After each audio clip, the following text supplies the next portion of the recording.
Jika ada sosok wanita dengan pribadi yang mulia, akhlaknya yang menawan, lisannya terjaga dan berkata jujur, ia adalah Sayyidah Fatimah. Ia adalah sosok perempuan yang berwatak lembut, sehingga ia menjadi suaminya Sayyidina Ali bin Abi Thalib.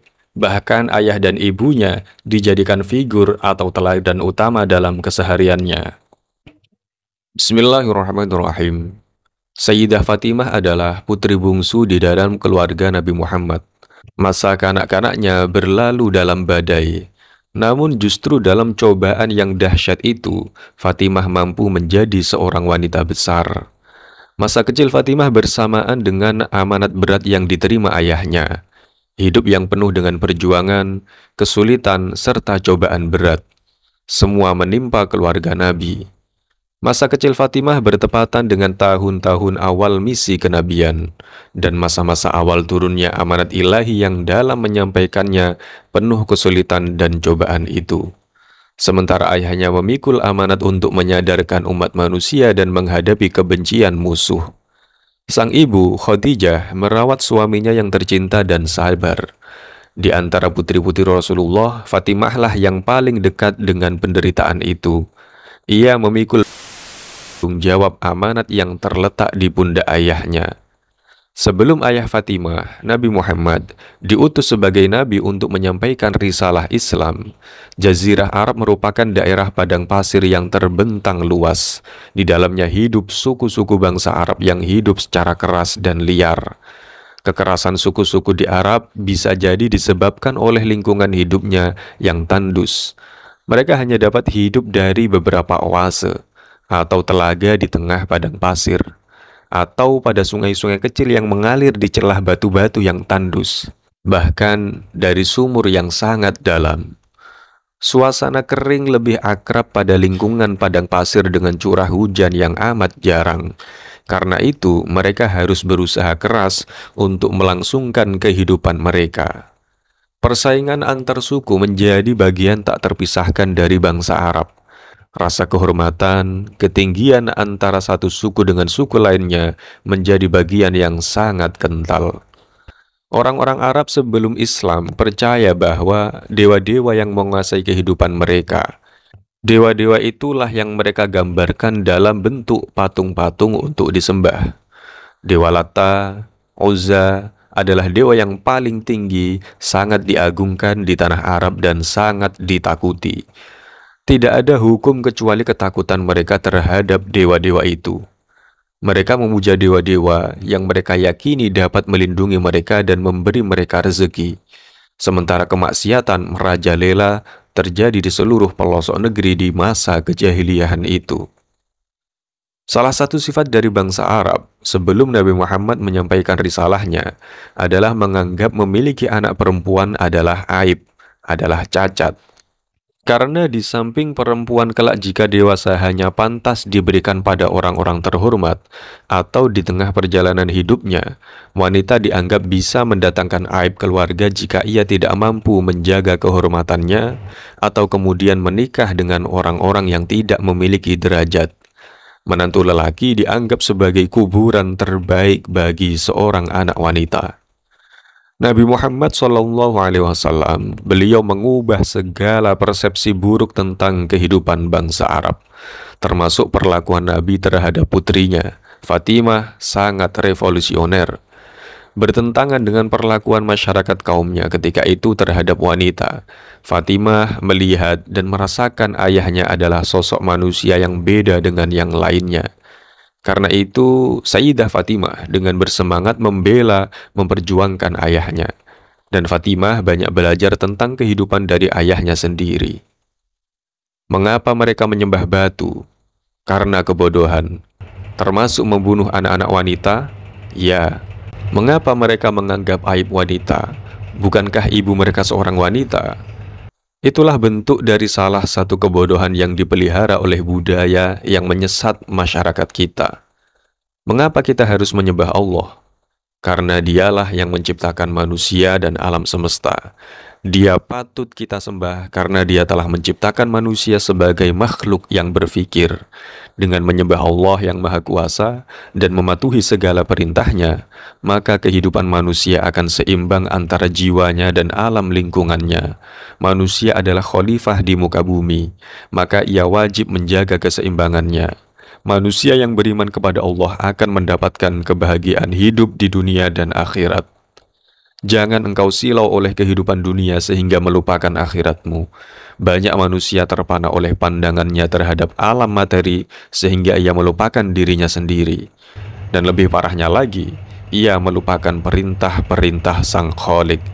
Ingat, kehidupan dunia ini terbatas, sedang di akhirat tidak ada batasnya. Hidup di dunia ini adalah ujian untuk kehidupan yang lebih baik nanti.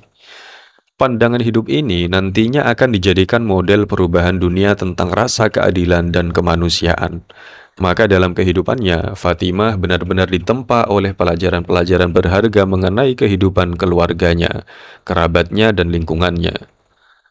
Fatimah mengingat tahun-tahun suram dan sulit yang penuh kelaparan, dan penderitaan itu bermula di lembah pengasingan.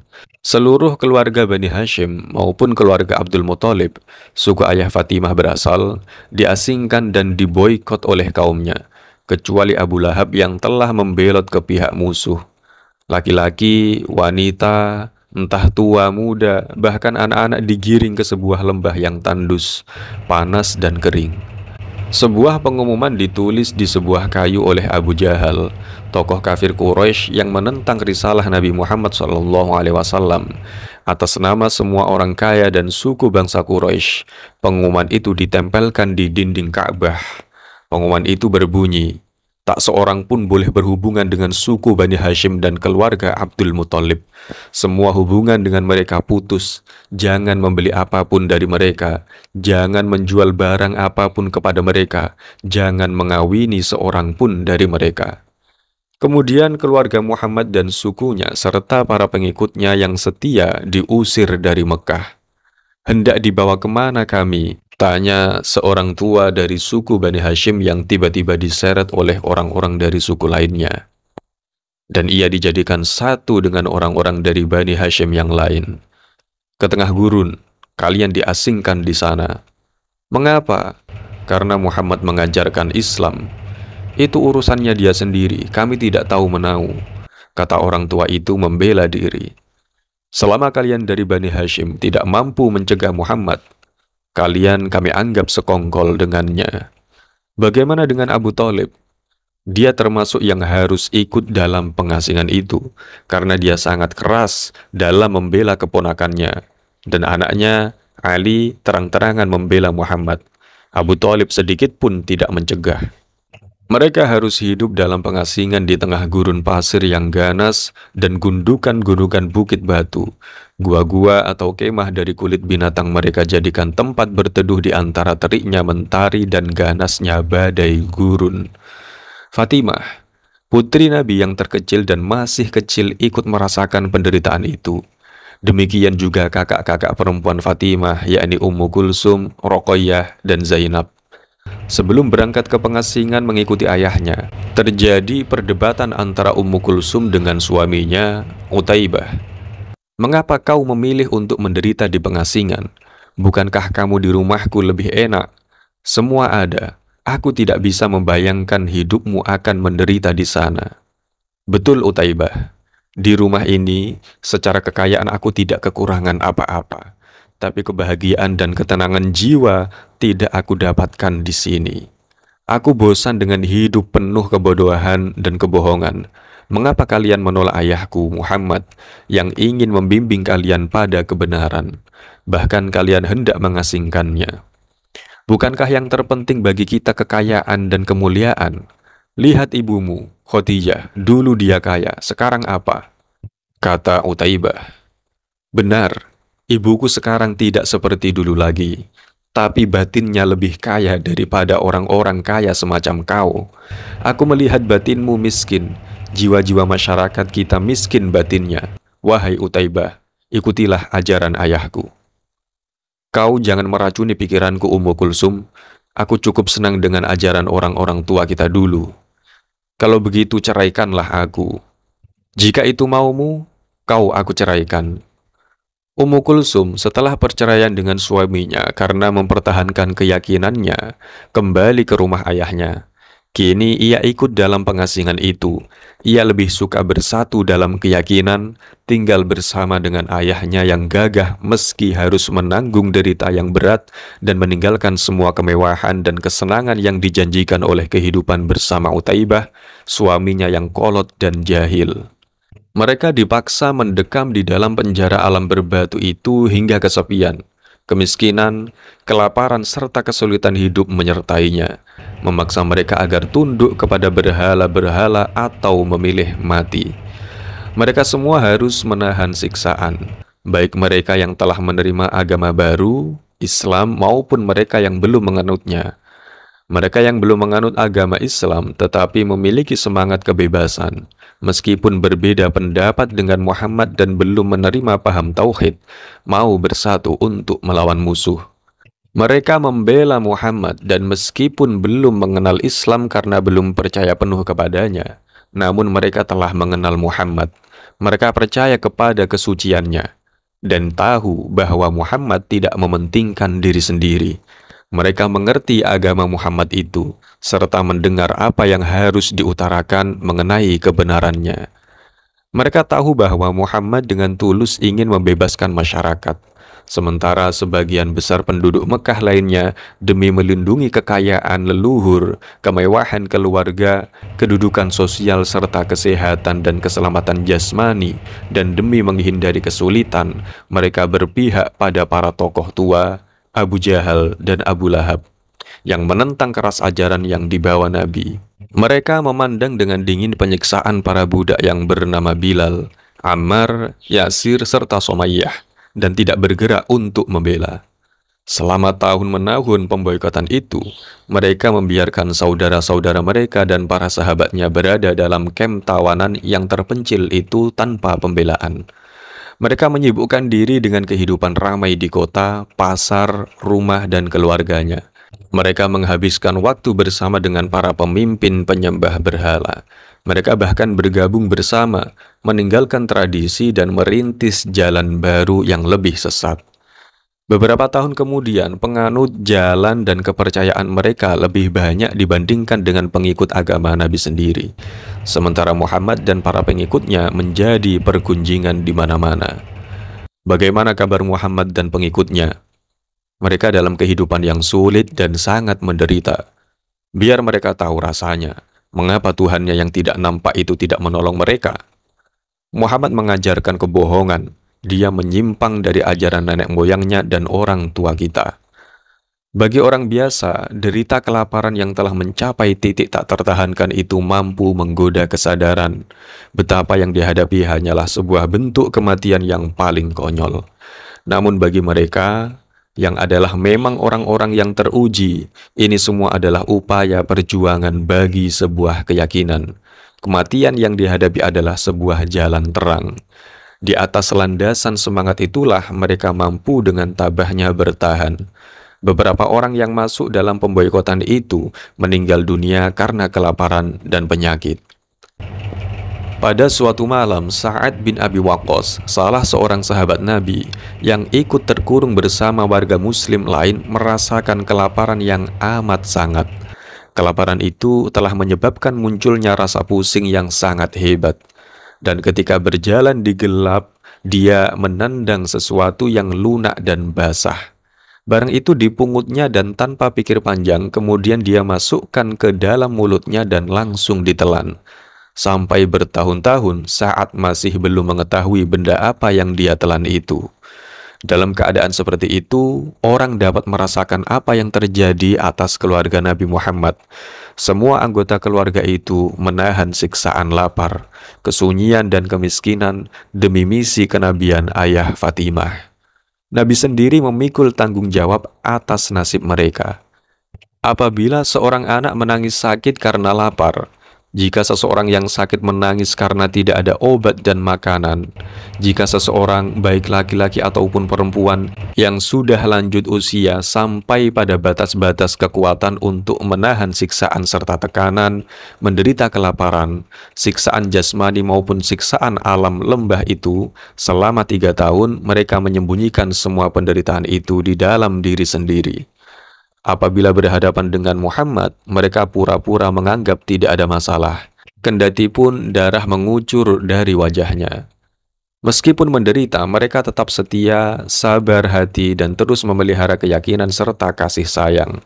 Semua itu mengungkapkan adanya semangat, kepercayaan, dan kemuliaan manusia yang sungguh-sungguh menggerakkan hati Nabi yang peka. Di antara kelompok orang-orang yang terasing itu, keluarga Nabi mempunyai kedudukan istimewa. Di pundak keluarga ini terpikul beban berat tanggung jawab atas nasib mereka semua. Tanggung jawab itu tetap ditegakkan dan akan nampak ketika setiap kali datang makanan yang dikirim secara sembunyi-sembunyi di kegelapan malam untuk dibagi-bagikan kepada segenap warga pengasingan itu. Apabila sampai ke tangan Nabi, maka anggota keluarganya, baik istri dan putri-putrinya, apalagi dirinya sendiri, mendapat bagian yang paling akhir dari apa yang tersisa. Kenyataan ini menunjukkan sekaligus betapa mereka, keluarga ini, tak gentar menghadapi derita. Masa-masa sulit mewarnai pengasingan itu. Pada malam hari, kegelapan menyelimuti tenda-tenda penghuni daerah pegunungan yang terpencil dari kehidupan itu. Minggu, bulan, dan tahun berlalu dengan penuh kesulitan. Kebebasan, tragedi, dan ketabahan, rintihan mereka yang sakit, tangisan anak-anak kecil, badai gurun, malam gulita, seperti alunan musik yang menyayat hati mereka. Sementara ancaman binatang-binatang gurun yang berbahaya mengincar mereka setiap saat. Fatimah yang masih kecil telah merasakan kehidupan yang sulit itu. Ia mulai mengerti penderitaan keluarganya, dan para pengikut ayahnya adalah untuk sebuah keyakinan kebenaran. "Mengapa kita hidup seperti ini, Bu?" tanya Fatimah kecil yang cerdas suatu ketika pada ibunya. "Sabarlah, Nak. Ujian ini adalah untuk misi mulia ayahmu. Untuk membawa umat manusia dalam kehidupan yang lebih baik," ujar ibu Fatimah, Khadijah, ketika menenangkan Fatimah. Fatimah belajar sabar dari ibunya untuk mendukung misi kebenaran yang disampaikan kepada umat manusia. Kesadaran Fatimah tentang kesabaran untuk mendukung misi kebenaran telah ia terima sejak kecil. Fatimah tidak seperti anak perempuan lain sebayanya yang bisa bermain-main dengan mainan yang dibelikan orang tua mereka. Fatimah tidak bisa bermain-main bebas tanpa merasakan penderitaan karena orang tua Fatimah membawa risalah suci yang kelak mengubah dunia dan membuka pikiran manusia dari kejahiliahan. Dalam mata bening Fatimah, ia merasakan betapa berat beban yang ditanggung oleh ayahnya. 3 tahun setelah pengasingan keluarga Nabi dan para pengikutnya, kota Mekah pagi itu mulai ramai didatangi oleh para peziarah yang menyembah patung-patung di sekitar Ka'bah. Beberapa wanita telanjang menari-nari mengelilingi Ka'bah untuk melakukan ritual yang diturunkan nenek moyang mereka. Dukun-dukun tua, pria dan wanita mulutnya berkomat kamit melantunkan mantra. Penabuh genderang itu meramaikan suasana ritual tak beraturan. Ada bau kemenyan dan sesaji di antara patung-patung yang mengelilingi Ka'bah itu. Tiba-tiba, orang-orang di sekitar Ka'bah dikejutkan oleh seorang lelaki yang berteriak-teriak kuat memanggil mereka. "Wahai penduduk Mekah, lihatlah kemari. Lihat, saksikanlah papan pengumuman pemboikotan terhadap keluarga Bani Hashim telah hancur." Orang-orang di sekitar Ka'bah pun datang mendekati lelaki itu yang berdiri di samping dinding Ka'bah. Lelaki itu adalah Hamzah bin Abdul Muthalib, paman Muhammad, salah seorang dari Bani Hashim, yang terus berbicara dengan keras bahwa tulisan pengumuman yang ditulis di atas kayu itu telah lapuk. Hamzah terus berbicara keras kepada orang-orang di sekitarnya. "Saksikanlah papan pengumuman pemboikotan terhadap keluarga Bani Hashim telah hancur." Artinya pemboikotan terhadap keluarga Bani Hashim kini telah berakhir. Sudah waktunya bagi mereka untuk bebas sekarang. Tidak ada yang berani mencegah Hamzah untuk berbicara, karena Hamzah termasuk tokoh Bani Hashim yang disegani. Hanya para tokoh Quraisy lain yang sejajar dengannya yang berani berbicara menentang Hamzah. Hamzah kemudian menghancurkan papan pengumuman yang telah lapuk itu. Seorang budak Abu Jahal ikut menyaksikan peristiwa itu. Dia menerobos keluar dari kerumunan orang-orang yang mengelilingi Hamzah dan segera bergegas menuju rumah tuannya. Abu Jahal pun yang sedang duduk-duduk berpesta dengan teman-temannya, tokoh-tokoh Mekah sambil menikmati minuman keras dan dikelilingi wanita-wanita nakal. Abu Jahal merasa terganggu dengan kedatangan budaknya itu. "Ada apa kau masuk kemari? Apa kau tidak melihat kami sedang bersenang-senang?" tanya Abu Jahal. "Maaf tuanku, tapi ada berita penting yang ingin hamba sampaikan. Apa kamu tidak bisa menunggu acara saya selesai?" "Maaf tuan, tapi berita ini amat penting untuk tuan ketahui. Papan pengumuman yang memboikot Bani Hashim sekarang ini sudah lapuk dan dicopot oleh Hamzah bin Abdul Muttalib." Semua yang ada di ruangan itu terkejut mendengar berita itu. "Demi Lata dan Uzza, teruskan ceritamu. Apalagi yang dilakukan oleh orang tolol itu?" Hamzah berbicara pada orang-orang bahwa pemboikotan terhadap Bani Hashim telah berakhir. "Tidak bisa. Pemboikotan harus terus dilakukan." "Berarti kita harus membuat pengumuman lagi?" tanya yang lain. "Mungkin pemboikotan yang kita lakukan selama ini sudah membuat mereka jera. Semoga mereka kembali ke ajaran nenek moyang kita. Kita lihat saja dulu bagaimana hasilnya," ucap yang lain. Ya, beberapa pengikut Muhammad yang tidak tahan dengan pemboikotan ini telah pulang dan bercerita bahwa kondisi mereka sangat sulit. "Saya rasa Muhammad dan pengikutnya akan jera. Mereka pasti kembali kepada kita. Kalau tidak, kita buat tindakan yang lebih keras lagi. Kita bunuh saja Muhammad. Ya, bunuh saja Muhammad. Tapi selama Abu Thalib masih hidup, kita tidak bisa berbuat apa-apa. Orang tua itu kita segani. Tapi kita tidak habis pikir mengapa dia membela keponakannya itu mati-matian." Sementara sebagian masyarakat Mekah bosan dengan pemboikotan itu, sebagian lain masih memiliki rasa kasihan dan simpati atas kegigihan Muhammad dan pengikutnya.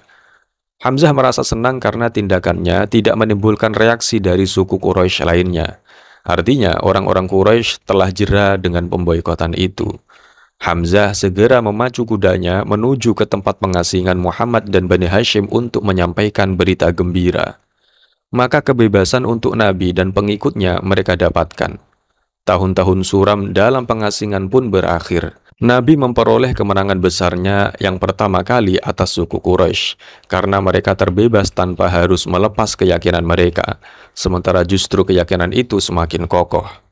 Namun takdir yang telah digariskan untuk terus mengubah sejarah dan tidak memberi kesempatan kepada Nabi untuk merasa damai dan gembira. Karena secara serentak, dua tragedi besar melanda dirinya. Selang beberapa hari baik itu, Abu Thalib, paman Nabi yang setia dan selalu membela Nabi, sejak kecil hingga menjadi Nabi, dimanapun beliau berada, meninggal dunia karena usianya yang telah tua. Abu Thalib adalah pengganti ayah Muhammad, Abdullah, yang meninggal dunia ketika Muhammad masih dalam kandungan ibunya, Aminah. Abu Thalib telah memelihara Muhammad sejak kecil. Abu Thalib telah memelihara Muhammad seperti anaknya sendiri. Bahkan Abu Thalib memberi perhatian lebih kepada keponakannya itu ketimbang anaknya sendiri. Abu Thalib mencintai Muhammad dengan cinta yang berlebihan. Dia tidak pernah jauh darinya dan mengkhususkannya dengan makanan. Hingga jika anak-anak kandungnya sendiri ingin makan di siang hari atau malam hari, dia berkata, "Tunggu dulu hingga putraku Muhammad datang." Dan dengan kasih sayang, istri Abu Thalib, Fatimah binti Asad bin Hashim, membuat Muhammad seperti anak-anak lain yang tidak kekurangan dari kasih sayang orang tua. Abu Thalib merawat, melindungi, mencintai dan mencarikan jalan bagi Muhammad untuk bekerja pada Khadijah. Dan Abu Thalib pula yang bertindak sebagai orang tua dalam perkawinan Muhammad dengan Khadijah. Abu Thalib juga telah mendukung kedudukan Muhammad sebagai nabi dengan segala pengaruh, watak, kepribadian dan nama baiknya di dalam masyarakat.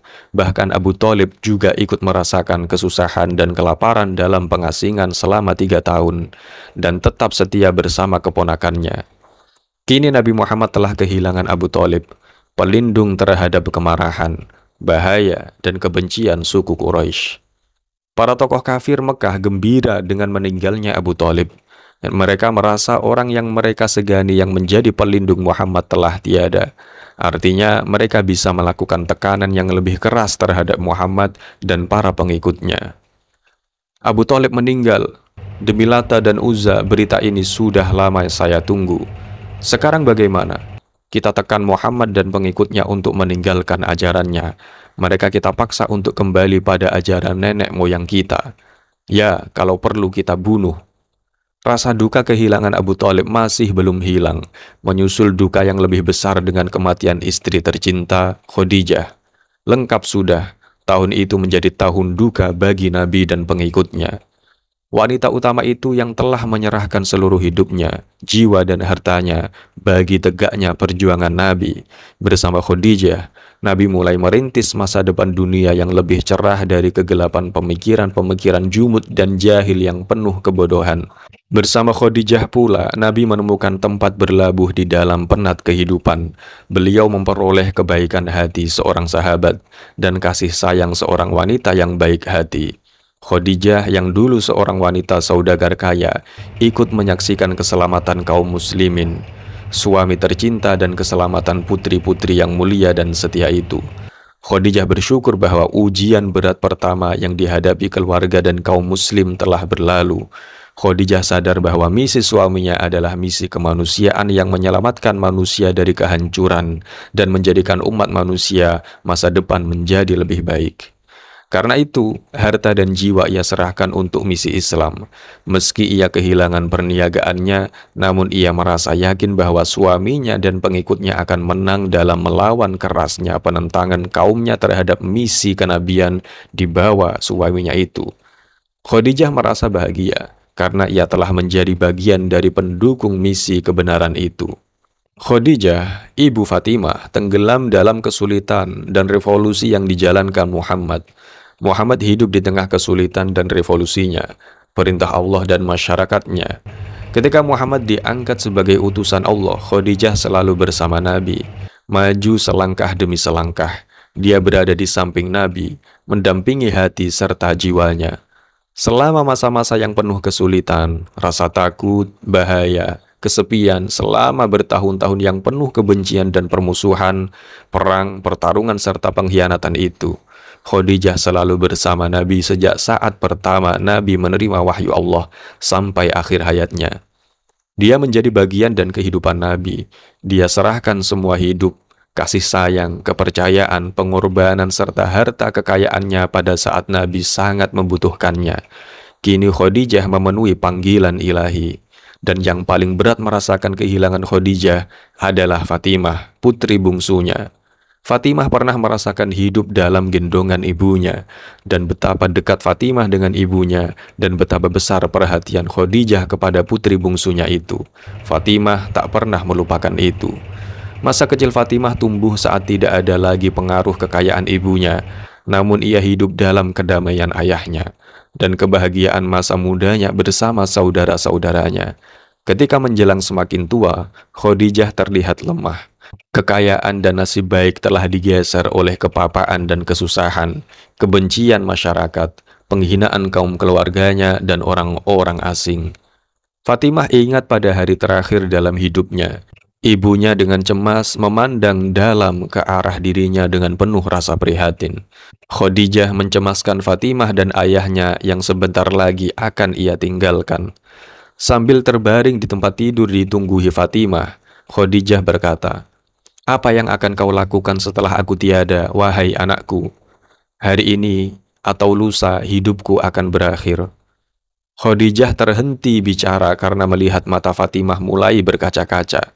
Tapi Khadijah memang harus bicara karena tidak akan ada waktu lagi setelah itu. Kedua kakakmu Zainab dan Ruqayyah telah hidup damai bersama suami mereka yang baik hati. Dan aku tak merasa cemas terhadap Ummu Kulsum karena usia dan pengalamannya sudah cukup untuk menjaga dirinya sendiri. Akan tetapi kau Fatimah, engkau tenggelam dalam kesusahan dalam usia yang masih sangat muda. Engkau harus menghadapi cobaan dan penderitaan yang terus meningkat setiap hari. Fatimah adalah gadis muda yang tegar, meski ia merasa sedih mendengar ucapan perpisahan dari ibunya. ia mencoba membesarkan hati ibunya agar tidak risau memikirkan dirinya. "Ibu, jangan meninggal. Kita manusia, anakku. Semuanya akan kembali kepada Allah. Ibu, aku tak akan pernah menggantikan rumah ini dengan yang lain. Anakmu ini tak akan pernah meninggalkanmu." Sambil tersenyum, Khadijah menjawab, "Mereka semua berkata begitu dan kami pun berkata, anakku akan tiba saatnya kelak." Dengan pandangan memohon, Fatimah melanjutkan, "Tidak ibu, aku tak akan meninggalkan ayah. Tak seorang pun yang akan memisahkan aku dan beliau." Fatimah yang bersama-sama menanggung beban yang terletak di pundak ayahnya itu, menjawab kekhawatiran ibunya sebelum meninggal. "Beristirahatlah dengan tenang, ibu. Jangan cemas mengenai diriku." Kembali Khadijah tersenyum dan kemudian diam. Fatimah tahu bahwa banyak misi ayahnya untuk membawa umat manusia ke jalan yang terang dari ibunya. Fatimah adalah anak yang cerdas dan banyak bertanya pada orang tuanya. Ketika ayahnya sibuk berdakwah mengajar para pengikutnya tentang Islam, Khadijah memberitahu kepada Fatimah banyak hal tentang ajaran ayahnya. Dan tentu Khadijah berulang meminta Fatimah membantu sepenuhnya misi mulia itu. Fatimah paham betul arti penting keberadaan ibunya mendampingi sang ayah. Sebagai ibu Fatimah dan istri Muhammad, Khadijah merupakan tangan kanan serta sahabat terbesar dan seseorang insan yang harus menanggung beban berat dan susahnya misi yang diemban suaminya. Pribadi seorang suami, insan yang menerima perintah dan surga, perintah untuk menyinari gelapnya alam jahiliyah, mengembalikan citra ilahi kepada umat manusia, membebaskannya dari rantai perbudakan, dan mengubah sistem ekonomi perbudakan dan kungkungan pikiran yang hanya tertuju pada pemujaan berhala. Wanita itu kini sekaligus hadir sebagai ibu Fatimah. Meskipun dia larut sepenuhnya bersama Muhammad, jauh di dalam batinnya telah berkecamuk antara pikiran serta perasaan yang indah dengan hal-hal yang berada jauh di luar hidup dan kesenangan. Di sekelilingnya tersebar bara kebencian, gelombang pemujaan terhadap keduniawian dan gelombang permusuhan. Fatimah melihat bibir ibunya mengucapkan kalimat-kalimat tauhid. Ibunya berpulang ke haribaan Allah dengan tenang dan rasa bahagia. Ibunda tercinta dari Fatimah telah pergi. Fatimah kemudian semakin merasakan beban berat dalam menghadapi kebencian serta dendam yang membawa malapetaka dari kaumnya. Tanggung jawab ibunya mendukung misi Islam kini beralih di pundak Fatimah. Setelah peristiwa pengasingan usai, disusul kematian Abu Thalib serta Khadijah, Nabi merasa berada di dalam kesepian tanpa teman. Kota Mekah tanpa kehadiran Abu Thalib dan Khadijah terasa hampa. Kini Nabi tinggal sendirian tanpa pembelaan dalam menghadapi kebencian suku-suku kafir Quraisy yang semakin menjadi-jadi karena mereka telah menyaksikan kesabaran, ketabahan, dan keyakinan Muhammad serta para sahabatnya yang tak tergoyahkan. Tekanan orang-orang kafir Mekah terhadap Nabi dan pengikutnya semakin keras. Nabi terus berdakwah di tengah deraan dan cercaan orang-orang kafir. Setiap hari, meski sebagian penduduk Mekah mencercanya, Nabi terus menyampaikan kebenaran ajaran Islam. Ada yang kemudian percaya dan mengikutinya, namun ada yang mengingkari dan menghindari dari Nabi. Dengan diam-diam dan sabar, Nabi terus mengumpulkan lagi kelompok yang lain dan memulai berkhutbah kembali. Akhirnya, karena merasa lelah dan tiada hasil sebagaimana halnya ayah dari anak-anak lain yang kembali ke rumah dan pekerjaan mereka, beliau pun pulang ke rumah untuk beristirahat sedikit sebelum kemudian kembali bekerja. Dan Fatimah menghibur ayahnya untuk memberikan kembali semangatnya. Seringkali Fatimah meminta ayahnya bercerita tentang apa yang dialaminya ketika berdakwah terhadap kaumnya. Fatimah menggantikan posisi Khadijah. Khadijah adalah sosok wanita dewasa yang menjadi pendamping utama Nabi, dan Fatimah adalah sosok wanita muda menggantikan kedudukan ibunya dalam mendukung misi ayahnya. Sepeninggal ibunya, Fatimah tiba-tiba menjadi sangat tegar mendampingi sang ayah. Dia menjadi orang penting yang mendampingi ayahnya selama menyebarkan risalah kenabian. Nabi gembira melihat anaknya tumbuh menjadi seorang gadis yang berbeda dari gadis-gadis pada umumnya di tengah masyarakat Arab jahiliyah. Karena ibunya telah meninggal, Nabi tidak tega meninggalkan Fatimah di rumah sendiri. Nabi sering mengajak Fatimah keluar rumah, sehingga Fatimah merasa terhibur. Di tengah masyarakat jahiliyah, Nabi secara mencolok menunjukkan bahwa dia sangat bangga mempunyai anak perempuan. Ayah Fatimah sering mencium tangannya di depan orang-orang sebagai tanda rasa sayang sang ayah terhadap dirinya. Sangat sering sang ayah menggandeng dia yang belum dewasa di tengah keramaian orang-orang yang pada masa itu belum ada seorang ayah yang melakukan hal serupa terhadap anak perempuannya. Yang dimiliki sebagian besar para bapak dari anak perempuan pada masa itu adalah rasa malu. Ayah Fatimah mengecam keras kaumnya yang memperlakukan tindakan kejam terhadap kaum wanita. Seorang ayah mencium tangan anak perempuannya. Tingkah laku dalam lingkungan semacam itu memberi pukulan revolusioner kepada keluarga serta hubungan yang tak berperi kemanusiaan dalam lingkungan itu. Siapa lelaki yang menggandeng anak perempuan kecil itu? Tanya seorang pria setengah baya berwajah garang pada rekannya. Mereka duduk di kedai minum di pinggir keramaian. Dia adalah Muhammad dan anak perempuannya itu bernama Fatimah. Mengapa ia menggandeng-gandeng anak perempuannya? Coba lihat anak perempuan itu, diciumi di depan orang-orang. Apa yang ia banggakan dari anak perempuan itu? Muhammad membawa ajaran baru. Ia mengajarkan bahwa tidak ada beda anak perempuan dan lelaki, derajat kaum pria dan wanita sama. Omong kosong, agama apa yang ia bawa? Islam. Hubungan semacam itu membuka mata orang-orang penting, para politikus serta sebagian besar kaum muslimin yang dengan penuh ketakjuban akan kebesaran Fatimah berkumpul di sekeliling Nabi. Nabi mencium kedua tangan Fatimah. Dengan perilaku ayahnya terhadap Fatimah, berarti Fatimah mengemban semangat revolusioner terhadap kaumnya, terutama terhadap perilaku kaum pria yang merendahkan wanita. Karena itu ayahnya sangat tegas dalam mendidik dirinya untuk menjadi wanita contoh, seperti ibunya Khadijah yang berkorban dengan harta dan jiwanya, serta seluruh daya upayanya untuk misi kemanusiaan. Fatimah sering mendengar cerita-cerita, bahkan ia melihat sendiri bagaimana banyak wanita dari kaumnya yang tertindas. Ada banyak bayi wanita yang dikubur hidup-hidup oleh ayahnya sendiri, atau banyak gadis dijual dijadikan budak oleh orang tuanya, dicampakkan hak-haknya, disiksa. Namun perilaku ayah Fatimah berbeda dengan kejadian-kejadian yang ia dengar dan ia lihat. Betapa terhormatnya diri Fatimah di hadapan ayahnya, meski ia hanya seorang gadis kecil. Fatimah merasa dirinya mengemban amanat sang ayah. Amanat ini bukanlah lahir dari keinginan seorang gadis kecil. Keyakinannya pada amanat itu menjadi kuat sewaktu dia mendengar pidato ayahnya di depan kaum Quraisy ketika menyampaikan risalah yang sebagai berikut. Wahai kaum Quraisy, ingatlah dirimu sendiri dalam hubungan dengan Tuhanmu. Aku tak ada memohonkan suatu apapun untukmu. Aku tidak dapat mencampuri.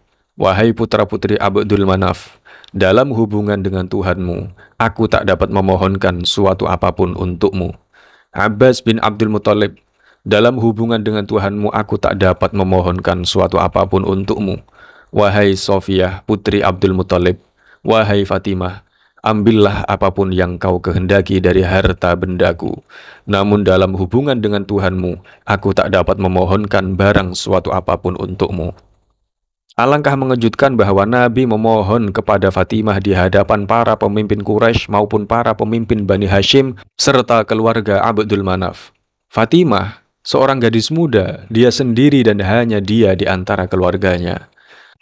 Perasaan kekanak-kanakan dan kepolosan seorang gadis muda yang menyenangkan, yang berkali-kali mengatakan tidak akan menikah dan tidak akan meninggalkan ayahnya itu, kini tumbuh menjadi orang yang sungguh-sungguh memancarkan harapan dan pewaris yang memikul tanggung jawab serta firman. Karena masih sangat muda, Fatimah dapat bergerak dengan bebas. Kebebasan ini dimanfaatkannya untuk membantu sang ayah. Fatimah, gadis muda yang mengetahui beratnya nasib sang ayah itu, tidak pernah membiarkannya pergi sendirian. Seringkali dari kejauhan dia memperhatikan ayahnya berdiri di tengah-tengah kerumunan orang dan berbicara dengan lembut kepada orang-orang itu. Sebaliknya, mereka dengan kasar mengusir ayahnya. Satu-satunya jawaban mereka adalah menertawakannya dan memperlihatkan rasa permusuhan. Suatu ketika Nabi pergi memasuki Masjidil Haram. Beliau dicaci maki dan dipukul. Fatimah yang berdiri sendiri tak jauh dari tempat kejadian tersebut menangis. Kemudian, gadis kecil itu berlari mendatangi ayahnya dan mengusir orang-orang di sekelilingnya dengan berani. Dia memandangi ayahnya yang terluka dan kemudian menggandeng pulang ayahnya. Di rumah ia membersihkan luka ayahnya. Pernah ketika ayahnya sedang bersujud sendiri di masjid, tiba-tiba musuhnya melempari beliau dengan usus kambing. Fatimah melihat kejadian itu dan datang menghampiri ayahnya. Fatimah mengambil dan melemparkan usus itu jauh-jauh. Kemudian dengan kedua tangan kecil Fatimah membersihkan kepala serta wajah ayahnya. Ia menghibur ayahnya dan pulang bersama-sama. Orang melihat gadis kurus dan lemah ini sendiri di samping ayahnya dan melihat bagaimana dia menghibur ayahnya. Dia mendukung beliau melawan kesusahan serta penderitaannya. Dengan tingkah lakunya yang polos kekanak-kanakan itu, dia bersimpati kepada ayahnya. Ia memperlakukan ayahnya sebagai seorang yang harus ia urusi. Fatimah berperilaku sebagai seorang ibu terhadap ayahnya. Karena itu, pada suatu ketika, Nabi di depan para pengikutnya menyebut Fatimah sebagai Ummu Abiha atau ibu dari ayahnya. Sementara tekanan, permusuhan dan kebencian yang dilancarkan suku Quraisy makin hari makin memuncak. Tindakan mereka telah sampai pada penyiksaan fisik dan pembunuhan terhadap para pengikut Islam. Beberapa sahabat serta pengikut Nabi hijrah ke Ethiopia, sementara beberapa yang lain menderita keterasingan dan kemiskinan yang disebabkan oleh semakin ganasnya siksaan yang dilakukan oleh orang-orang Quraisy. Nabi Muhammad yang telah berusia 50 tahun dan hidup penuh dengan kesusahan dan tanpa perlindungan, kini hidup sendirian bersama putrinya yang masih belia, Fatimah.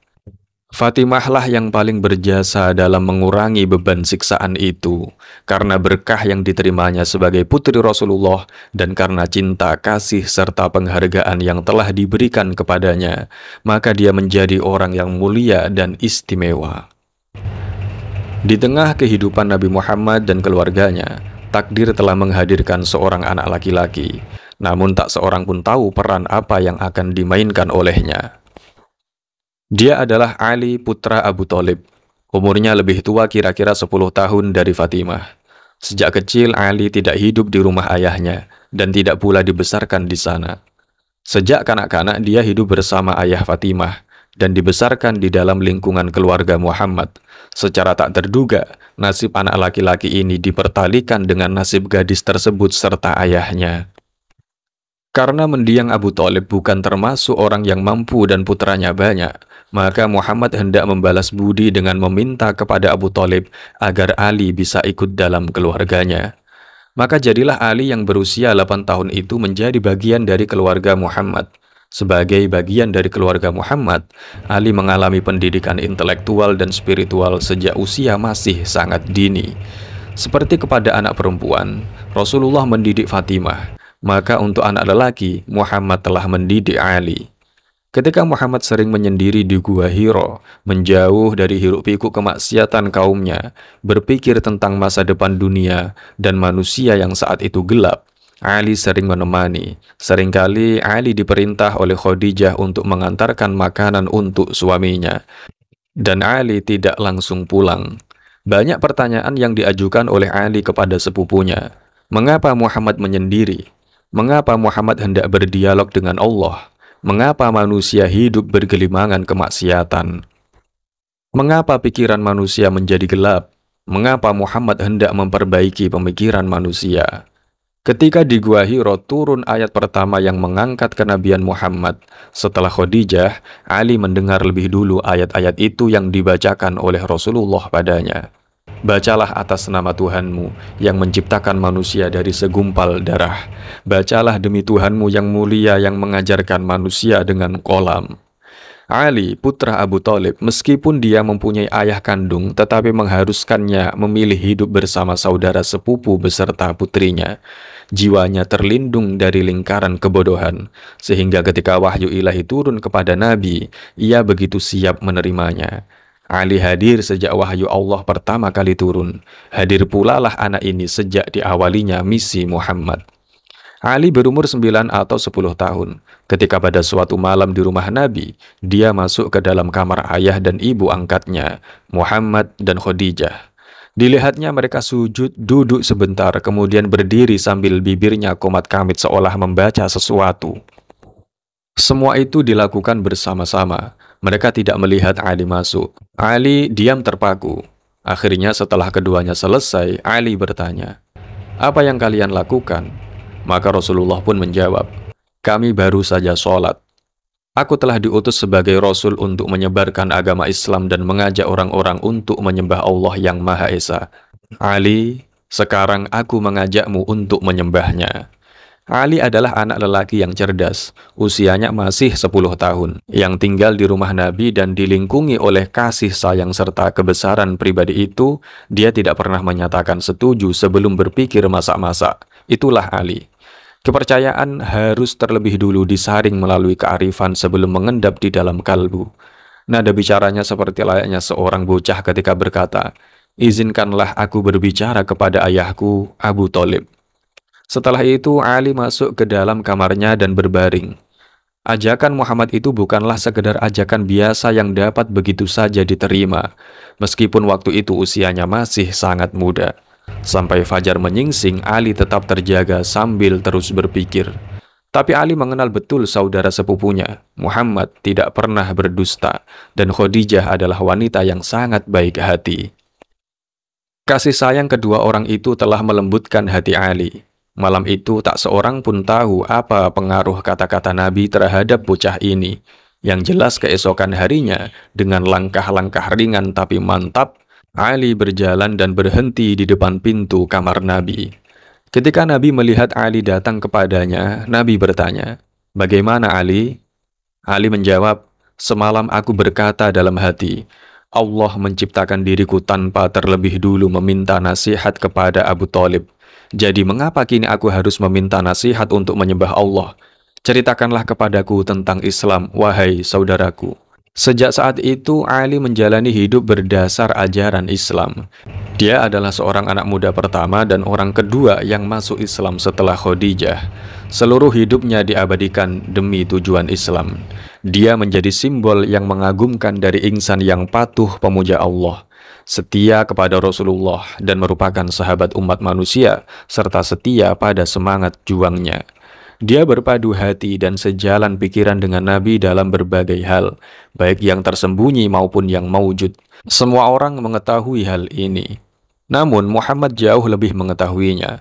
Beliau merasakan sejuta gemerlap cahaya terpantul dari dalam jiwanya yang sampai pada Ali.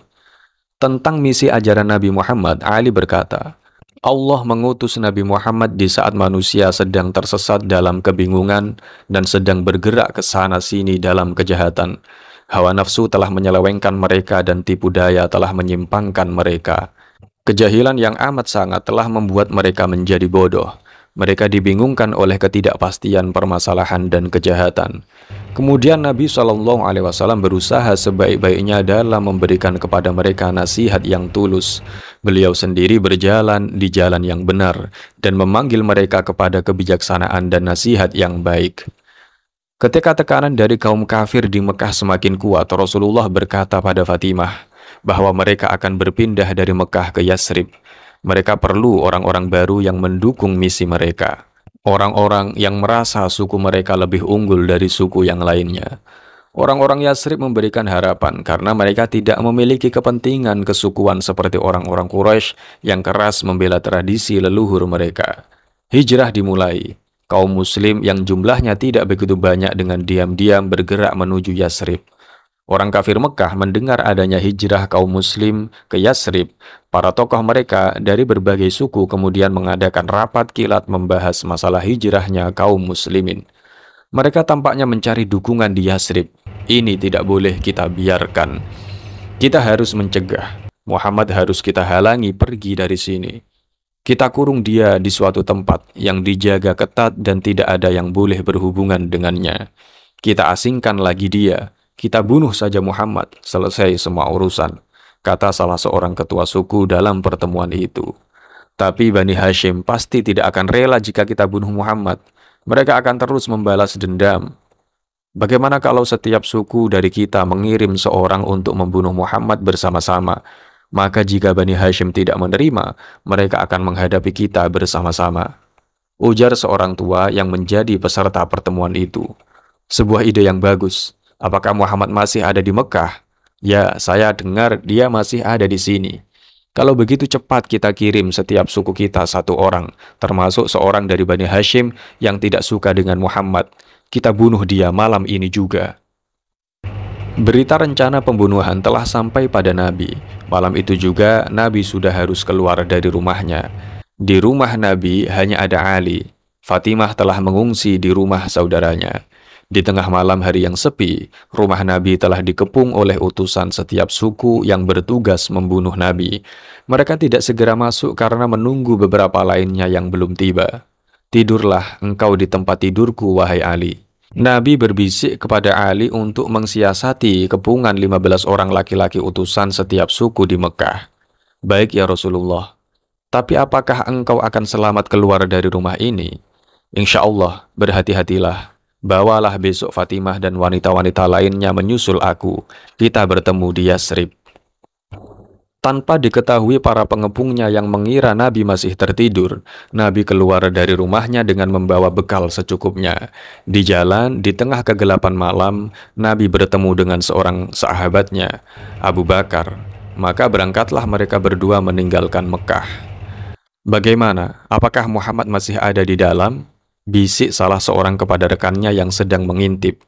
Dia tampaknya masih tertidur lelap. Bagaimana? Bisa kita mulai sekarang?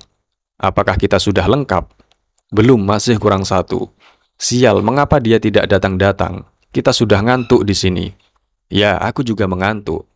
Para pengepung rumah Nabi itu tertidur. Sampai menjelang fajar mereka terbangun. Ketika mereka menyerbu masuk dan mendatangi ranjang Nabi, mereka tidak mendapati Nabi.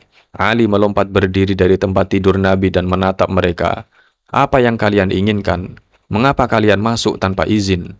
Tunggu, dia bukan Muhammad, dia Ali. Ali? Sial, di mana Muhammad? Ali menjawab, dia tidak di sini. Di mana? Dia tidak ada di sini, saya tidak tahu dia kemana. Ali mencoba mengulur waktu agar Nabi bisa berjalan lebih jauh meninggalkan mereka. Tunjukkan dia di mana atau kau kami bunuh. Bentak yang lain tidak sabar sambil mengancam pedangnya ke leher Ali. Dia tidak di sini, kata Ali lagi. Kita bunuh saja dia, teriak yang lain.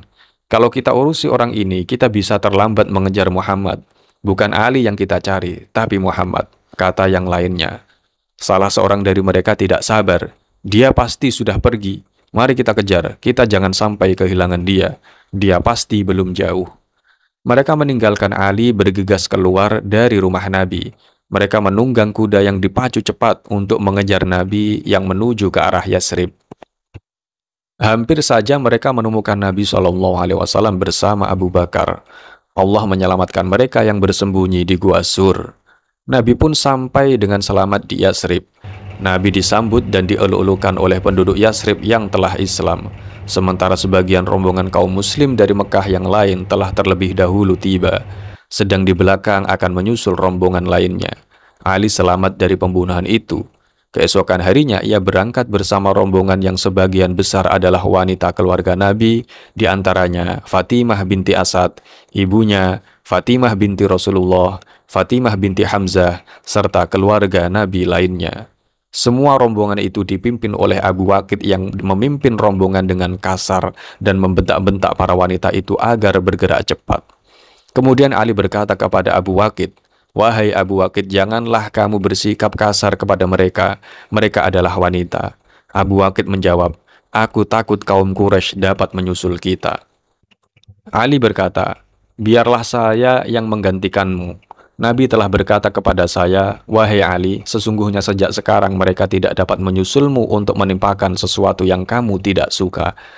Ali kemudian menggantikan Abu Waqid memimpin rombongan dan membawa mereka dengan lemah lembut. Ketika ia mendekati daerah Zajnan, rombongan Ali tersusul oleh kaum kafir Quraisy yang mengejar mereka.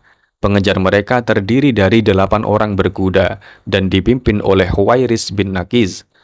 Ali kemudian menghadang mereka dengan pedang terhunus. Ali menyerang mereka bagai singa menyerang mangsanya. Satu persatu dari mereka tewas, sehingga sisa mereka terjatuh dari Ali. Namun Huwairis bin Naqiz sempat melukai Fatimah putri Nabi, dan dia sempat melarikan diri. Ali yang khawatir pengejar mereka semakin banyak, maka ia segera cepat-cepat membawa rombongannya meneruskan perjalanan. Di desa Kuba, di pinggiran kota Yasrib, di rumah seorang Ansor, sudah 3 hari Nabi menanti kedatangan rombongan Ali. Ketika memberikan ceramah di depan orang-orang Ansor dan Muhajirin di rumah itu, Nabi sering melihat keluar. Ia bertanya kepada sahabatnya, apakah sudah melihat kedatangan rombongan Ali? Tiba-tiba, seorang dengan tergopoh masuk ke dalam dan melaporkan kedatangan rombongan Ali. Nabi segera keluar menjemput putrinya, Fatimah, dan keluarganya yang lain. Nabi menyambut gembira kedatangan mereka. Nabi mendengarkan cerita Ali tentang peristiwa malam ketika dia tidur di ranjang Nabi dan ketika membawa Fatimah bersama Ummu Kulsum. Tindakan Huwairis bin Nakid yang tak terduga itu dan telah melukai Fatimah, begitu menyayat hati, mempengaruhi kaum muslim, khususnya Nabi dan Ali. Mereka tidak dapat melupakan tindakan itu, bahkan sampai 8 tahun kemudian, pada waktu mereka menaklukkan Mekah, nama Huwairis tercantum di antara daftar orang-orang yang dicari untuk dihukum. Seminggu kemudian, Nabi memasuki jantung kota Yasrib. Nabi mulai mengatur strategi dari kota Yasrib yang kemudian diganti menjadi Madinah. Kota ini kemudian menjadi pusat pemerintahan Islam yang pertama kali di dunia. Nabi mendirikan masjid dan rumah di samping masjid. Karena Nabi Muhammad tinggal di sisi masjid, maka pusat kegiatan serta pusat pertemuan Nabi dengan para pengikutnya dilakukan di masjid itu. Masjid itu terletak di tengah pemukiman berupa kampung-kampung yang terpencar luas di sekelilingnya. Sejak dulu daerah ini diketahui terdapat klan besar Aus dan Khazraj dengan puluhan anak suku. Sebelum mengenal Islam, kedua klan ini bermusuhan untuk berebut pengaruh. Datangnya Islam meredakan rasa permusuhan mereka. Setelah pembangunan masjid selesai, Nabi kemudian mengumumkan upacara ikatan persaudaraan antar kelompok Muhajirin, Muslim, pendatang dari Mekah, dengan kelompok Ansor, penduduk asli Madinah yang menolong Muhajirin. Di atas mimbar, Nabi mengumumkan ikatan persaudaraan itu. Setiap 2 orang harus menjadi saudara di jalan Allah. Nabi menyebut satu persatu nama orang Muhajirin untuk dipersaudarakan dengan orang Ansor. Sampai yang terakhir, Nabi berhenti sejenak. Nabi memandang kepada Ali, pemuda yang belum disebut namanya. Ali belum menyebut dengan siapa dia akan dipersaudarakan. Nabi sangat mengenal Ali sejak kecil karena pemuda itu berada di bawah asuhannya. Ali adalah pemuda yang jujur dan berani. Bahkan Ali dalam hijrah ini telah mempertaruhkan nyawanya untuk diri Nabi. Aku menjadi saudaranya, kata Nabi sambil menunjuk Ali. Semua orang yang ada di tempat itu menoleh memandang Ali. Alangkah beruntungnya Ali yang dijadikan saudara angkat Nabi. Semuanya merasa ingin ia dapat menggantikan posisi Ali. Ketika baru menerima risalah kenabian, Nabi mencari dukungan di depan tokoh-tokoh Bani Hashim untuk misi kenabiannya. Hampir seluruh klan Bani Hashim meragukan dan menolak kenabian Muhammad, kecuali Ali yang masih sangat muda. Ali masih berumur belasan tahun. Dengan tegar Ali berdiri dan berkata, "Aku akan mendukung misi kenabianmu, wahai Rasulullah." Sampai 3 kali Nabi meminta para tokoh Bani Hashim untuk mendukung misi kenabiannya. 3 kali pula Ali yang masih muda mengangkat tangannya dengan mengucapkan kalimat yang sama. Ali naik setingkat lebih dekat kepada Muhammad. Abu Thalib, ayah Ali, melindungi Muhammad.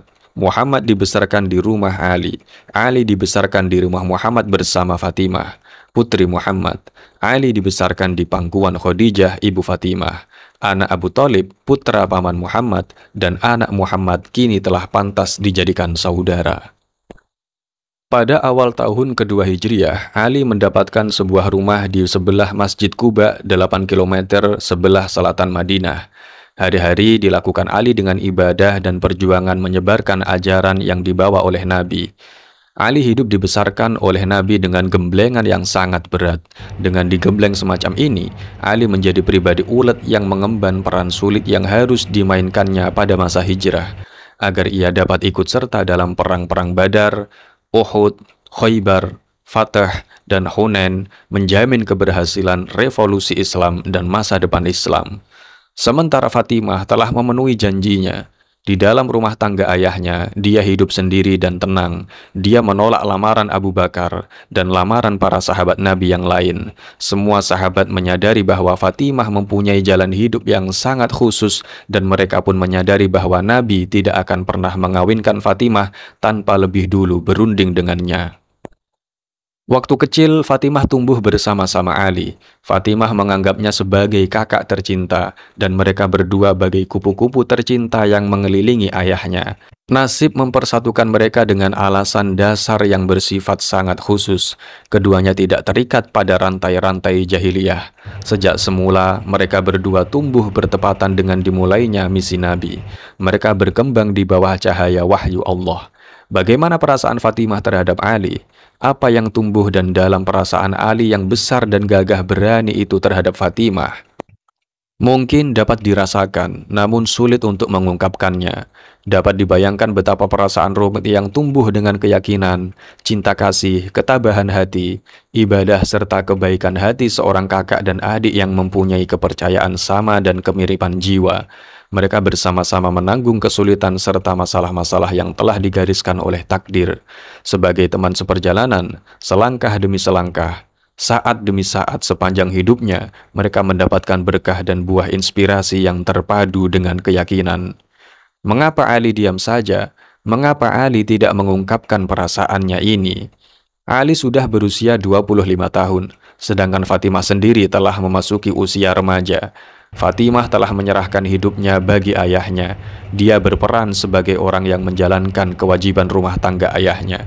Bagaimana mungkin Ali dapat mengambilnya dan rumah tangga tempat Fatimah begitu terikat kepada ayahnya? Tokoh sentral kaum muslim sehingga tak mungkin terpisahkan lagi. Memohon kepada Nabi untuk meminangnya. Ali pun mempunyai perasaan yang sama. Hidupnya telah ia serahkan pada saudara sepupunya. Dia tak ingin mengusik hubungan persaudaraan dengan meminta lebih dari itu. Tiba-tiba keadaan berubah. Aisyah masuk ke dalam rumah tangga Nabi. Untuk yang pertama dan terakhir kali dalam hidupnya, Nabi mengawini seorang gadis muda, lincah dan bersemangat. Aisyah pun usianya memang seusia dengan Fatimah. Artinya, Nabi memberi kesempatan kepada Fatimah untuk hidup mandiri. Tidak lagi berpikir mengurusi ayahnya karena sudah saatnya bagi Fatimah untuk hidup berumah tangga. Pilihan Nabi terhadap Aisyah karena dia adalah putri Abu Bakar, orang yang berpengaruh dalam Bani Tamim. Sehingga dengan mengawini gadis dari suku ini, maka Bani Tamim akan memberikan dukungan total kepada misi-misi Islam. Dan Nabi melihat Aisyah sebaya Fatimah. Nabi tentu berharap mereka dapat berkomunikasi dengan baik. Sedikit demi sedikit Fatimah merasakan bahwa istri ayahnya yang masih muda itu akan menggantikan kedudukan Khadijah serta dirinya, bukan di dalam sanubari, melainkan di dalam rumah tangga Nabi. Fatimah menyadari bahwa memang sudah semestinya Nabi memiliki istri untuk lebih dapat merawat rumah tangganya. Ali pun merasa bahwa saat yang telah digariskan oleh takdir untuk mempersatukan mereka, dia dan Fatimah telah datang. Waktu Fatimah untuk ayahnya berkurang dengan kehadiran Aisyah. Lalu bagaimana dengan Ali? Beranikah ia berbicara meminta Fatimah kepada ayahnya? Akan tetapi dia tidak punya apa-apa. Sebagai anak laki-laki yang dibesarkan di dalam rumah tangga Muhammad, yang telah memanfaatkan masa mudanya untuk berjuang demi agamanya, Ali tidak mempunyai kesempatan untuk mengumpulkan harta atau menabung. Satu-satunya modal yang dia miliki di dunia ini adalah pengorbanan yang telah dia berikan demi Muhammad, serta demi kepercayaannya kepada Muhammad. Modal, bahkan rumah atau sebuah perabot pun dia tidak punya. Sampai pada suatu hari terlihat Ali memberanikan diri menghampiri Nabi. Ali datang dan duduk di samping beliau. Dia tunduk diam. Dia melihat ada sesuatu yang ingin disampaikan oleh Ali. Diamnya yang sendu itulah yang mewakilinya berbicara. "Wahai putra Abu Thalib, apa yang kau inginkan?" tanya Nabi. Sejenak Ali ragu untuk berbicara. Kemudian dengan penuh rasa malu, tenang dan bergetar, Ali berkata, "Ya, wahai Rasulullah, aku hendak meminang Fatimah." Mendengar kalimat itu, Nabi gembira dan menjawab, "Bagus sekali, selamat." Hari berikutnya, di masjid, Nabi bertanya kepadanya, "Wahai Ali, apakah kau punya sesuatu untuk melamar Fatimah?" "Tidak, aku tak punya apapun." Di mana perisai yang kuberikan kepadamu waktu perang Badar? Ada di rumah. Bawa perisai itu ke sini. Ali segera pergi mengambil perisai yang diminta Nabi, kemudian kembali dan menyerahkannya kepada Nabi. Nabi berkata, "Wahai Ali, mengenai pedangmu, kamu membutuhkannya untuk berjuang di jalan Allah, dan dengannya kamu memerangi para musuh Allah. Sedangkan carat di rumahmu, kamu menggunakannya untuk mengairi kurmamu dan untuk kepentingan keluargamu. Aku akan menikahkanmu dengan baju besimu saja, dan Fatimah akan senang dengan pemberianmu itu." Ali merasa lega dengan ucapan Nabi, karena Ali khawatir karena dia memang tidak memiliki apapun kecuali benda-benda yang disebutkan tadi. Kemudian Nabi berkata, "Wahai Ali, apakah aku telah membuatmu gembira?" "Benar ya Rasulullah, engkau telah menggembirakan hatiku. Engkau senantiasa diberkahi. Wahai Rasulullah, engkau selalu bijaksana. Pergilah wahai Ali, jual perisaimu itu. Nanti aku menyusulmu ke masjid dan menikahkanmu di hadapan orang-orang." Ali menjual perisai itu seharga 400 dirham, dan dari hasil penjualan yang sedikit itu, dia akan memulai hidup barunya. Kemudian Ali menyerahkan uang tersebut untuk mahar perkawinannya. Yang diberikan Ali kepada calon istrinya adalah sebuah baju seharga 7 dirham, hiasan kepala seharga 1 dirham, baju mandi yang tidak menutup seluruh badan, sebuah ranjang yang terbuat dari kayu dan serat kurma, 2 tikar linen Mesir, yang satu dari wol dan yang satu lagi dari serat kurma, selembar tirai, selembar tikar hajri, seperangkat penggiling gandum, sebuah kantong kulit untuk tempat air, mangkok susu yang terbuat dari kayu, ember air dari kulit, sebuah gentong hijau, beberapa guci, 2 gelang perak dan sebuah wadah dari tembaga. Hati Ali berbunga menantikan saat-saat penting yang akan mengubah kehidupannya. Dari hidup sendirian kemudian mempunyai seorang istri, pendamping hidupnya. Hari itu, berita rencana pernikahan Ali dengan Fatimah cepat menyebar di Madinah. Mendengar itu, Hamzah bin Abdul Muthalib menyumbangkan 2 ekor unta untuk walimah. Nabi mengundang segenap warga masyarakat Madinah untuk merayakan upacara pernikahan tersebut di masjid. Kota Madinah diliputi oleh kegembiraan, terutama orang-orang yang berada di sekitar masjid. Sebagian besar dari mereka cepat-cepat menuju ke masjid untuk menghadiri pernikahan agung. Para penduduk Madinah, pria maupun wanita, menyambut gembira berita itu. Ali, calon mempelai pria, sudah berada di masjid lebih awal sebelum para tamu lain berdatangan ke masjid untuk menyaksikan pernikahan itu. Setelah para tamu hadir di masjid, Nabi duduk di depan mihrab memanggil Ali untuk duduk mendekat di depannya. Lalu Nabi menikahkan Ali dengan Fatimah dalam prosesi pernikahan yang sangat khidmat. Ali memberikan mahar uang hasil penjualan baju besi sebesar 400 dirham, kain habarah dan kulit. Setelah acara pernikahan selesai dan membacakan doa, kepada hadirin yang berkumpul di masjid itu, Nabi berpidato di antaranya. "Wahai kaum muslim, sesungguhnya malaikat Jibril telah datang kepadaku. Ia memberitahuku bahwa Tuhanku Azza wa Jalla telah mengumpulkan semua malaikatnya di Baitul Ma'mur dan menyatakan kepada mereka bahwa dia telah menikahkan hambanya Fatimah binti Muhammad dengan hambanya Ali bin Abi Thalib dan menyuruhku menikahkannya di bumi. Maka aku menyatakannya hal itu kepada kalian." Kemudian Nabi berdoa untuk kedua mempelai. Semoga Allah Subhanahu wa Ta'ala menghimpun yang terserak dari keduanya, memberkahi mereka berdua, dan kiranya Allah Subhanahu wa Ta'ala meningkatkan kualitas keturunan mereka, menjadikannya pembuka pintu-pintu rahmat, sumber ilmu dan hikmah, serta pemberi rasa aman bagi umat. Setelah acara pernikahan yang dilaksanakan di masjid, Fatimah tidak segera diantarkan ke rumah Ali. Ali dan Fatimah telah sah menjadi suami istri, namun mereka belum serumah. Ali pun enggan bertanya kepada Nabi, kapan Fatimah diantar ke tempatnya. Hanya ketika Rasulullah berkata kepada Ali, "Wahai Ali, alangkah bagus dan cantiknya istrimu, gembiralah engkau karena aku telah menikahkanmu dengan pemimpin wanita seluruh alam." Ali merasa senang dan hanya tersipu malu. Lidahnya kaku untuk bertanya kapan Fatimah diantarkan ke tempatnya. Sebulan kemudian, Agil, saudara Ali yang baru pulang dari perantauan, mendatanginya dan mengatakan, "Aku belum pernah gembira seperti kegembiraanku hari ini ketika mendengar kau telah menikah dengan putri Rasulullah. Ya, aku pun sangat gembira sejak menikah dengannya. Tapi mengapa tidak segera meminta kapan Fatimah diserahkan kepadamu? Demi Allah, saudaraku Agil, tidak ada yang menghalangi aku untuk mengucapkan permintaan itu, kecuali rasa malu. Jika demikian, biar ku antar, nanti aku yang bicara. Baiklah. Ali dan Agil berjalan menuju ke rumah Nabi.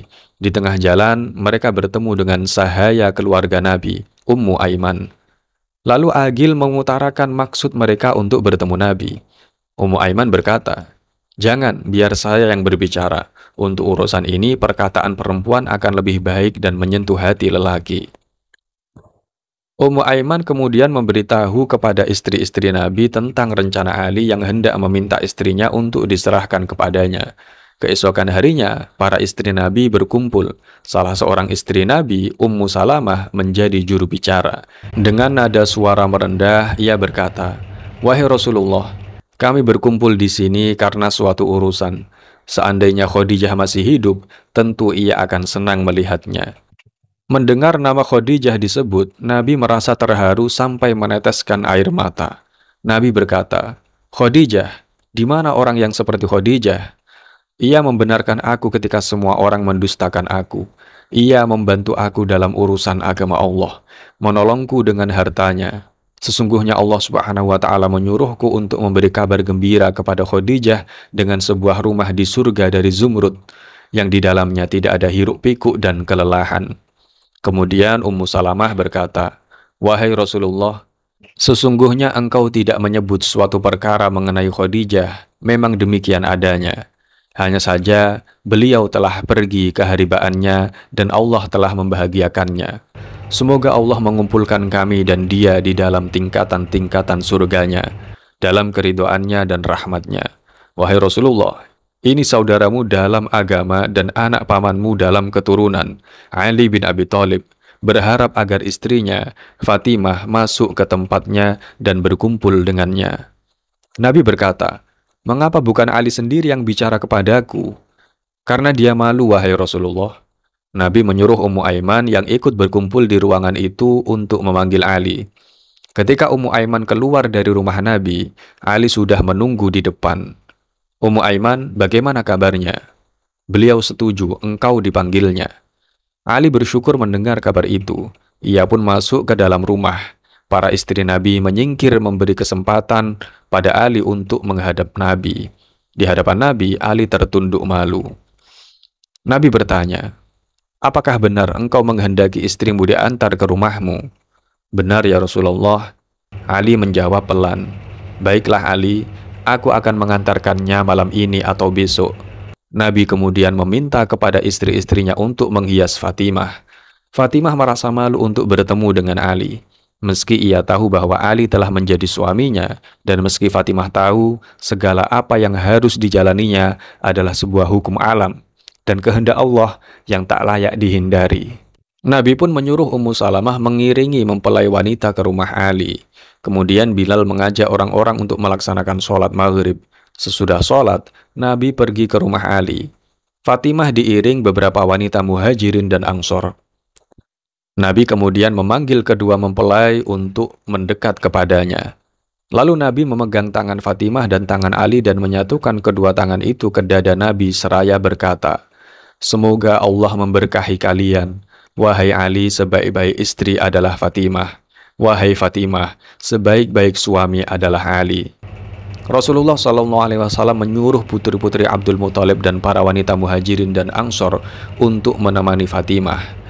Mereka bergembira, melantunkan syair-syair dan pujian-pujian kepada Allah. Setelah puas bergembira, mereka kembali ke rumah masing-masing. Selanjutnya, Nabi meminta semangkuk air dan memanggil Fatimah untuk mendekat kepadanya.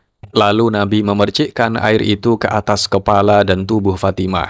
Lalu Nabi minta semangkuk lagi untuk melakukan hal yang sama kepada Ali, dan Nabi memerintahkan keduanya berwudu. Nabi mencium kening Fatimah yang merasa sedih ketika akan ditinggalkan ayahnya. Itulah saat pertama kali Fatimah berpisah dengan ayahnya.